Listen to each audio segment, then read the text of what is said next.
Last day of VidCon. Saturn's back. Last day. He missed out yesterday, but today he's here. We're just gonna walk around. Right back where I started from. Where I started from.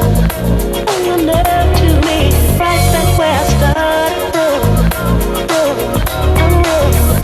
Where I started from. Oh, your love to me. Right back where I started from. Where I started from. Oh, your love to me. Right back where I started. Alright, sorry for the interruption. I kinda wanna give a little background before the next footage go on. The next footage is me asking a question to the panel, and I feel that the way I asked the question, I didn't ask it right, or it didn't make sense. I think Casey took it the wrong way, and I do agree 100% on what he says, that you should always do your research, you should always do your work. You can't rely on people, especially in this YouTube game. If you're gonna be doing your own content, and if it's just you and your camera, you gotta like work with what you have. That's a tip that I can give you guys. And by the way, this is my opinion. You guys don't have to agree with me. You know, it's up to you guys. What I wanted to ask was, how do you approach another YouTuber, either to do a collab or to work in the future with them, especially like if they have a company like Casey has Beam, and I'm sure many of you guys like myself would love to work for him and, you know, get more knowledge, not just in YouTube, but like working at a, you know, social media company. Other people like Fun for Louie or Brent Brown and the Bagel Brothers plan this road trips when they come here to California.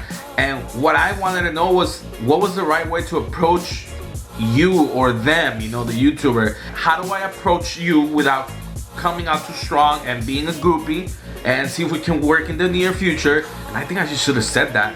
And two is like, you know, like, how can we be friends, you know? Like, let's be cool, let's be homies. I'm just gonna roll the whole footage of me asking the question and them answering it a lot. And obviously, like, everyone gave their own side.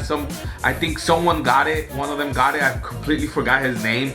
And then the rest were thinking of me like, hey, what's your secret? That's the whole background for this. I'm sorry this was too long. Let's get back to the vlog.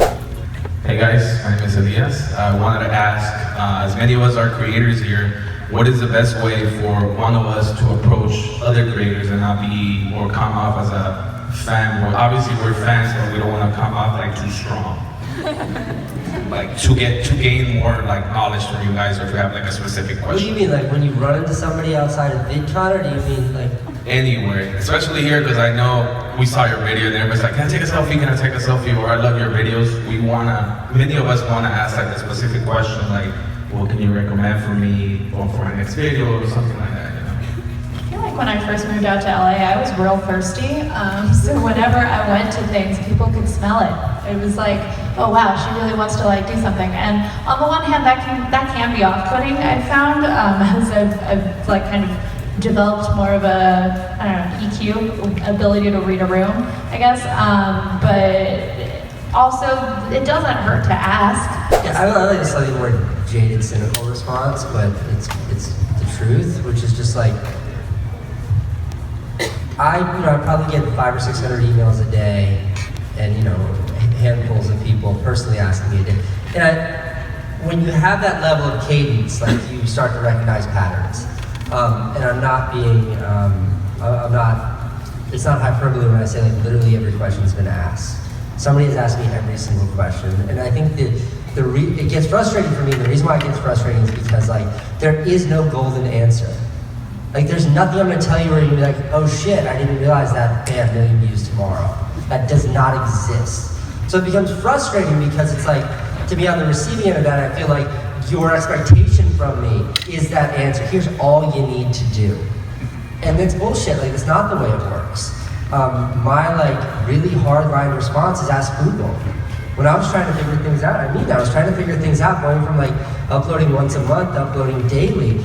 I spent days, I spent hours just studying the internet, like studying YouTube. Like there's literally all of the information that humanity has ever aggregated exists on the internet.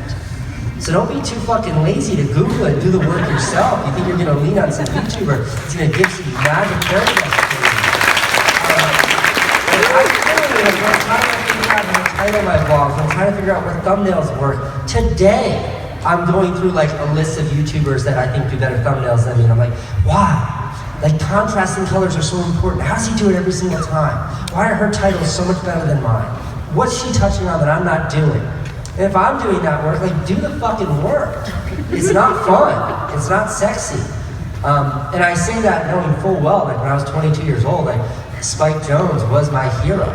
And I literally harassed that poor man for 7 straight months until he finally called me. And like what he said to me is not so far off from him. He's like, hey, your videos are pretty good. Just make more, work harder. And I was like, thanks, Spike.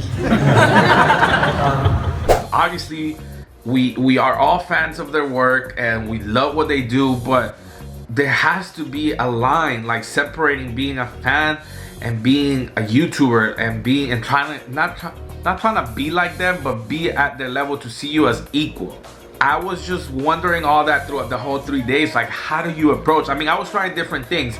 I talked to Louis, I said hello, you know, I didn't ask him to blog because he was very busy, and you know, and those are probably the things that you want to take into consideration. You gotta read their body language. Like Louis, I guess he hadn't had lunch, so he looked very distracted, so I didn't like want to put a camera on him.